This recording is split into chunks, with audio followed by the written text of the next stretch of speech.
Thank you very much. It is an honor to say a few words here today. Before I begin, I would like to acknowledge former Governor Ted Kulingoski.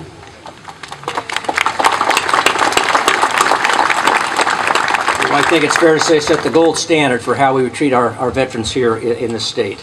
I'm also delighted to be here with my longtime friend Frank Moore, who was actually on the beaches of Normandy 70 years ago today.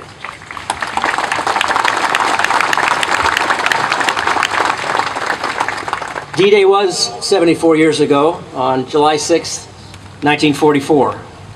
On that history-defining morning, Allied troops led by the United States crossed the English Channel and, as you know, landed on the beaches of Normandy under the name Operation Overlord.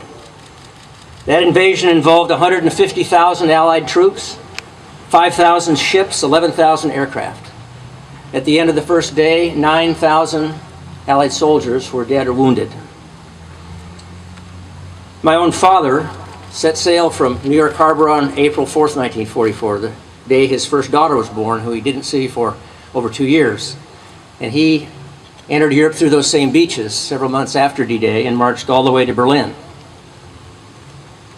And before he died, actually 8 years ago, last Wednesday, I would call him up every year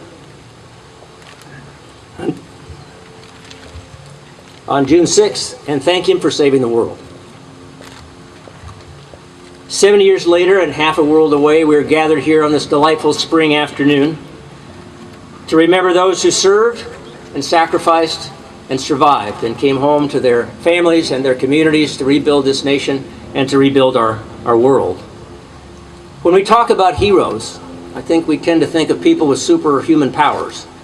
I don't think that's what heroes are. I think Governor Tom McCall got it right when he said, heroes are not giants framed against a red sky. They are ordinary people who say, this is my community and it's our responsibility to make it better. Veterans memorials are often and rightly somber affairs, sobering affairs, but in our sober reflection and in our honoring, let's not forget to be grateful for what we have been given by what others gave. We remember those who gave their lives at Normandy and on battlefields across the face of the earth, on our histories, our nation's histories of war.